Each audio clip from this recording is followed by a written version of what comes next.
que é liberdade? Na história da filosofia podemos encontrar inúmeros filósofos, desde lá os filósofos antigos até os filósofos contemporâneos, eles irão abordar sobre liberdade. Tem a liberdade que os estoicos irão abordar, que a liberdade do sábio é quando ele consegue controlar os seus instintos, ou quando ele consegue alcançar a ataraxia, ou a ausência de imperturbabilidade da alma. Seria o grau de liberdade. Antes de aprofundar neste assunto, deixe-me apresentar. Olá, seja bem-vindo ao canal Aprendiz de Filósofo. Eu sou o José Inácio, tudo bem com você? Espero que você esteja bem. Ao longo da história, olhando o Aristóteles, liberdade seria aquela pessoa que alcançou a eudaimonia, a pessoa que está vivendo em acordo com a sua finalidade de vida. Essa é uma pessoa livre. Olhando o Platão, podemos entender a liberdade como aquela pessoa que não se deixa dominar pelos instintos e aquela pessoa que passa a cultivar a alma em vez de querer cultivar apenas o corpo. Então, no desenvolvimento da filosofia cristã, a verdadeira liberdade, segundo ali o Agostinho de Hipona, vai ser aquela pessoa que possui o livre-arbítrio, capacidade de escolher, capacidade de deliberar sobre certas coisas na sua própria existência. Mas, quando nós vamos desenvolvendo aí a filosofia, se tem essa tradição clássica grega, Platão, Aristóteles, Sócrates, Agostinho de Hipona, o cristianismo, dizendo que a verdadeira liberdade é aquela pessoa que tem um domínio sobre os seus instintos, sobre a sua raiva, sobre sua ira, sobre os seus desejos ou paixões. E depois, quando a gente desenvolve um pouco mais para a filosofia contemporânea, moderna, percebemos que começa a ter uma visão de determinismo, que você age, mas você não age pela sua própria liberdade, mas você age de acordo com caminhos ou com predisposições que o seu genes, que sua sociedade, que o seu meio ali coloca para você. Ou seja, existe coisas pré-determinadas as quais você não tem domínio sobre elas. Ou seja, será que existe liberdade ou as coisas já estão dadas? Nós simplesmente estamos repetindo. O filósofo Friedrich Nietzsche ele vai dizer que isso é a lei do eterno retorno. Nada novo existe aqui. Tudo que foi volta a ser novamente. E essa lei do eterno retorno do Friedrich Nietzsche se aproxima muito do livro da Bíblia que é o Eclesiastes, que diz a seguinte coisa: o que foi e o que será, o que se fez, o que se tornará a fazer. Nada há de novo debaixo do sol. Há talvez alguma coisa que se possa dizer, olha, isso é novidade? Já existia nos séculos que nos precederam. Ou seja, você pensar em liberdade, talvez você pode dizer que não existe, porque tudo aquilo que você está fazendo hoje, alguém já fez. Você só está repetindo. Esse vídeo que eu estou gravando, alguém já gravou algum parecido com este, e só estou repetindo uma coisa que já aconteceu uns tempos atrás. Como o livro de Eclesiastes já diz, será que alguém pode dizer que existe algo de novo debaixo do céu? Então, nessa visão aí percebemos que lá com os filósofos, liberdade era a eudaimonia, a ataraxia. Com o cristianismo, liberdade é aquela pessoa que tem um domínio de si próprio, que domina as suas paixões. Com a modernidade, podemos entender a liberdade como um certo determinismo. Não existe bem liberdade. Existe apenas as coisas estão pré-determinadas para você, que seria o determinismo. Você só está repetindo.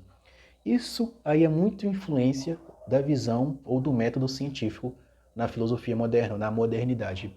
E percebe que se existem leis universais, leis da física, ou leis que a ciência consegue perceber, então logo essas leis são aplicadas a nós meros mortais. Então, no desenvolvimento da filosofia moderna, tem as linhas de pensamento aí do próprio Baruch de Spinoza. Baruch de Spinoza percebe que, na verdade, liberdade não existe, não. Nós fazemos parte de um todo. O Hegel, ele vai aproximar as pessoas dessa visão, quando ele coloca um espírito absoluto. Ou, melhor dizendo, uma coisa que acontece em uma cidadezinha lá do interior, você pode achar que é insignificante, mas faz parte de um todo maior, ou seja, de uma totalidade. Ou seja, não existe a liberdade sua em si, existe você fazendo parte de um todo. Com as filosofias mais ateias, contemporâneas, especialmente a influência do Sartre, vai ter um desenvolvimento de um ateísmo ativo. Ateísmo ativo é o quê? Você passa a ser um agente que escolhe, que faz escolhas. E você tem que se responsabilizar pelas consequências das suas escolhas. E faz uma distinção o próprio Sartre de você agir de boa fé e de má fé. Agir de má fé seria você responsabilizar as circunstâncias e dizer, eu sou assim porque a circunstância tal, meu pai era assim, minha mãe era assim, eu sou assim, porque eu nasci numa cidade tal. Isso é agir de má fé. Você deixar que as circunstâncias ditem a sua vida, ditem o destino seu. Agir de boa fé para exercer a liberdade seria você tomar as rédeas da sua vida e você começar a exercer essa visão de livre-arbítrio que o próprio Agostinho já colocou. Livre-arbítrio não quer dizer que você vai ter toda a liberdade. Isso já seria uma extrapolação do livre-arbítrio.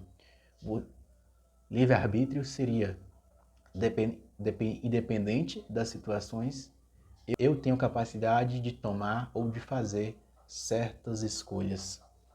Porque eu poderia gravar esse vídeo aqui, mas eu resolvi gravá-lo. Ou seja, existe uma certa escolha em meio a algo que muitas pessoas dizem que é determinismo ou de escolhas pré-determinadas. Então, nesse momento podemos entender uma frase de um filósofo contratualista, o Jean-Jacques Rousseau. Ele vai dizer a seguinte coisa no contrato social: o homem nasce livre e por toda parte encontra-se acorrentado.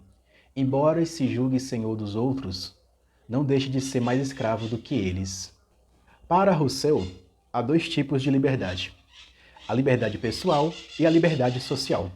A liberdade pessoal deriva dos instintos humanos básicos, do egoísmo natural e da imposição de condições que forçam os indivíduos a competir e entrar em conflito uns com os outros, na luta pela sobrevivência. A liberdade social fornece uma alternativa, já que o indivíduo entra no contrato social e submete aos desejos da vontade geral de uma comunidade ou de uma coletividade. Isso promove uma visão de sociedade em que cada indivíduo age como parte interessada e é livre para participar dos processos democráticos. Para que um contrato social funcione, Rousseau afirma que a liberdade pessoal e os desejos e motivações individuais têm que estar subjugados à vontade geral. Ou seja, existe uma liberdade pessoal e uma liberdade social. Muitas vezes você vai subjugar sua vontade pessoal por uma vontade coletiva ou de grupo. De acordo com esse filósofo contratualista, vai ser uma liberdade consensual. Você faz acordos. Com isso, lhe garante a participar do processo democrático. Ok?